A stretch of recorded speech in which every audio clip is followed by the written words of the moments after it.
हमारा पुराण हमको कभी तोड़ना नहीं सिखाता।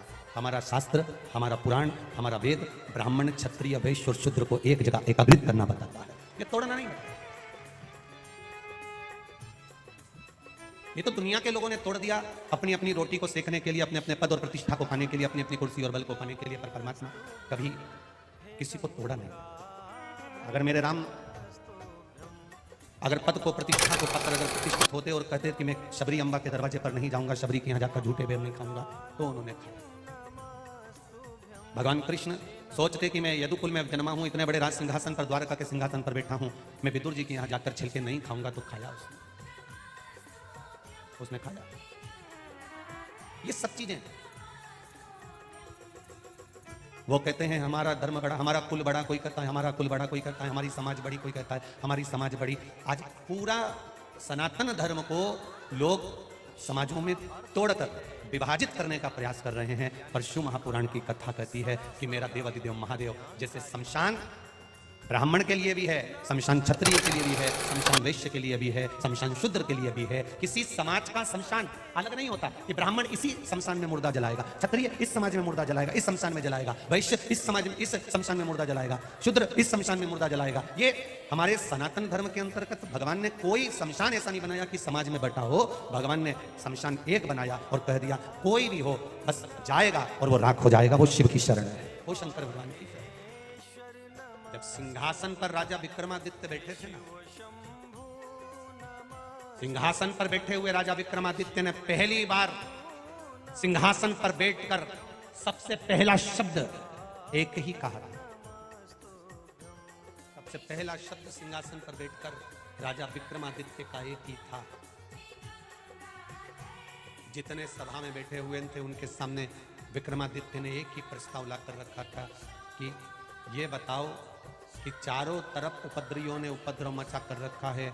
कोई मस्तक पर तिलक नहीं लगाता, कोई शिखा नहीं रखता, कोई गले में रुद्राक्ष तुलसी नहीं पहनता, कोई मुख पर भगवान का नाम लेना नहीं चाह रहा। सब तरह से लोग भटक रहे। सबसे पहला संबोधन राजा विक्रमादित्य का एक ही, सबसे पहला संबोधन कि मेरे सनातन धर्म का उत्थान, मेरे सनातन धर्म को वापस जागृत कैसे किया।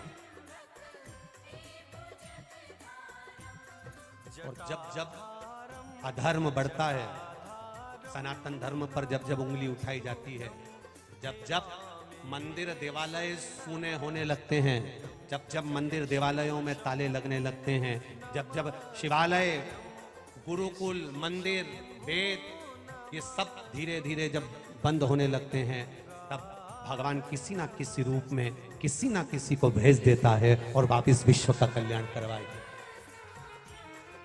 वो भेजता है। कितना विचित्र थे राजा विक्रमादित्य, जिनके नगर में पहली बार किसी ने चोरी कर ली थी। कई वर्षों के बाद पहली बार चोरी हुई थी राजा विक्रमादित्य की। राजा विक्रमादित्य के घर पर चोरी नहीं हुई थी, राजमहल में चोरी नहीं हुई थी। सबसे बड़ा व्यापार की शुरुआत राजा विक्रमादित्य ने करी थी। भारत से कपड़ा बनता था भारत में और विदेश में जाता था। विदेश में जब कपड़ा देते थे, कब राजा विक्रमादित्य विदेश में जब कपड़ा देते थे, जब सोने की मोहरें आती थी। भारत से एक एक चीज, भारत की भूमि से भारत में कपड़ा बनता था। भारत में जितनी भी सामग्री बनती थी वो भारत की भूमि पर बनती थी, विदेश में कुछ नहीं बनता था। सब कुछ भारत में रहने वाले छोटे छोटे घरों में रहने वाले लोग अपने अपने घर में नई नई चीजों का निर्माण करते थे और भारत उसको सोने की मुद्राएं लेकर विदेशों में भेजता था। जब भेजता था तो भारत अपने आप सोने की चिड़िया बन गया था, अपने आप सोने की चिड़िया। कुछ व्यापारी व्यापार कर कर जा रहे थे और कुछ लुटेरे ने उनको लूट लिया। लूटा, राजा विक्रमादित्य के पास खबर गई कि आपके नगर में हम व्यापार करने आए और हमको लूटा गया। राजा विक्रमादित्य ने कहा यह हो ही नहीं सकता कि मेरे नगर में कोई लूटा गया। मेरे नगर में अगर कोई लूटा गया है तो नहीं हो सकता। राजा विक्रमादित्य ने कहा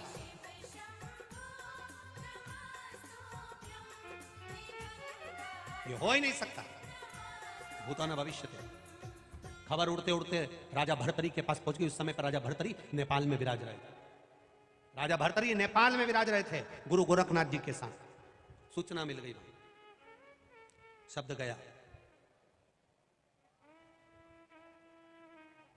राजा भर्तरी ने कहा, जिसने वापिस सनातन धर्म की स्थापना कर दी उसके नगर में चोरी होना सरल नहीं है। चोर चोर नहीं होंगे, कोई समझदार होंगे, पता करा जाए। राजा भर्तरी साधना में लीन हो गए। राजा विक्रमादित्य के पास पत्र गया। वो चोर नहीं हो सकते। जिस नगर का राजा इतना विद्वान हो, जिस नगर के राजा के पास में स्वर्ण की मुद्राओं का अंबार हो, अगर कोई दरवाजे पर आता है उसको देने की जरूरत नहीं पड़ती, राजा उसको खुद काम में लगा देता है। काम में लगाता है तो वो इतना सोना खुद कमा लेता है। कपड़ा बनाता है खुद सोना कमाता है, सामान बनाता है खुद सोना कमाता है, किसी को चोरी करने की जरूरत नहीं पड़ती। तो फिर आखिर विक्रमादित्य के क्षेत्र में, नगर में चोरी हुई है। तो राजा भर्तरी ने अपना पत्र लिखकर भेजा कि ये नगर में चोर नहीं, कोई समझदार आया है। राजा विक्रमादित्य को उनसे साझा करना चाहिए, मिलना चाहिए। आखिर ये सब कौन है, पता करो। चोर नहीं हो सकता, डाकू नहीं हो सकता। राजा विक्रमादित्य ने कपड़े चेंज करे, वस्त्र चेंज करे, रात्रि के समय पर निकल पड़े। यही अवंतिकापुरी। राजा विक्रमादित्य निकले, वस्त्र बदलकर, चेंज कर। आगे चलते चलते जहां पर वो चोर चोरी करने के लिए बैठे थे, तुकतान लगाकर वहीं पर पहुंच गए। राजा विक्रमादित्य चोरी के उन चोरों के पास जाकर बोले, भैया तुम क्या कर रहे हो? तो उन्होंने बताया तो नहीं, क्योंकि कोई चोर काय को बताएगा कि मैं चोरता हूं। चोर कभी बताता है कि मैं चोरता हूं? सब दुनिया का एक एक व्यक्ति अपना अपना पद बता सकता है, पर चोर कभी नहीं बताएगा कि मैं चोरता हूं। नहीं बताएगा। चोर नहीं बोला कि मैं चोर हूं। बैठे हुए थे। राजा विक्रमादित्य ने कहा कि मेरे पेट भरने के लिए मेरे पास काम नहीं है, तुम्हारे साथ करना चाहता हूं। अरे तू क्या करेगा? चोरी? बस इतना निकला मुख से कि तू क्या करेगा? चोरी? विक्रमादित्य ने कहा। राजा विक्रमादित्य बोले, जैसा तुम कहोगे वैसा हम करेंगे। हमारे जैसी चतुरता राजा विक्रमादित्य तेरे में नहीं आ सकती। हमारे जैसी चतुरता राजा विक्रमादित्य तेरे में नहीं आ सकती। राजा विक्रमादित्य ने कहा, चतुरता कैसी?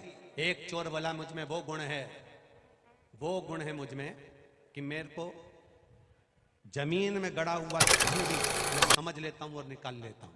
दूसरा बोला, मुझ में वो गुण है कि पक्षी बोलता है और मैं समझ जाता हूं कि बोल क्या रहा है। तीसरा बोलता है, मुझ में वो गुण है कि मैं बता देता हूं कि यहां से किस स्थान पर, कौन सी जगह पर कौन बैठा है। इतने में राजा विक्रमादित्य बोले, मुझ में भी वो गुण है। 7 ताले में भी अगर सोने के हंडे भरे हुए रखे हों तो मैं किलोमीटर पैर से नाप कर बता सकता हूं कि इतने कदम पर इतना सोना रखा है। मुझ में वो गुण है।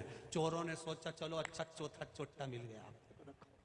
ऐसा चोर जो बता दे 7 ताले में कि वहां धन रखा, इतने कदम पर, इतने क्षण पर, इतनी जगह पर, ऐसे जाना, इस खिड़की से जाना, इस दरवाजे से जाना। अगर ऐसा चोर मिल गया तो अपना तो काम ही हो गया, चोरी में आसानी रहेगी। चोरों ने अपने साथ मिला लिया। आज विक्रमादित्य से चोरों ने कहा, पहली चोरी करने जा रहे हो तुम हमारे साथ, बताओ चोरी करने कहां चलना चाहिए? उसने कहा, चलो मेरे साथ। राजा विक्रमादित्य ले गए एक घर की ओर और कह दिया, यहां से इस खिड़की में से कूद कर जाना, अंदर दरवाजा खोलना, कुंडी पीछे से लगी है, उसको खोलकर 22 कदम आगे जाओगे, वहां पर एक खंडा रखा हुआ है, उसको निकाल लेना। चोर अंदर गए। 22 कदम जाने के बाद उनको हंडा मिल भी गया, उन्हें निकाल भी लिया। इतने खुश हुए, इतने खुश हुए, इतने खुश हुए, आपस में बांटने लगे। राजा विक्रमादित्य तुरंत अपने श्रृंगार को उतार कर बैठ गए और चोरों ने हाथ जोड़कर कहा, आप तो राजा विक्रमादित्य हैं, फिर आपने हमारा चोरी में साथ कैसे दे दिया? राजा विक्रमादित्य कहते हैं, तुम पहचान जाते हो कि धन यहाँ पर है, तुम पहचान जाते हो कि पक्षी क्या बोल रहा है, तुम पहचान जाते हो कि धन कितना किलोमीटर पर है। अगर ऐसे विद्वान चोरी की जगह मेरी सत्ता से जुड़ेंगे तो मेरा वैभव और आगे बढ़ेगा, इस राष्ट्र का उत्थान होगा। ये राष्ट्र के उत्थान की बात है। संसार में जन्म लेने वाला एक एक बच्चा, एक एक नारी, एक एक पुरुष जो संसार में जन्म लेता है, मृत्यु लोक में जन्म लेता है, भगवान उसको फालतू पैदा नहीं करता। भगवान उसको कुछ ना कुछ कला देकर पैदा करता है।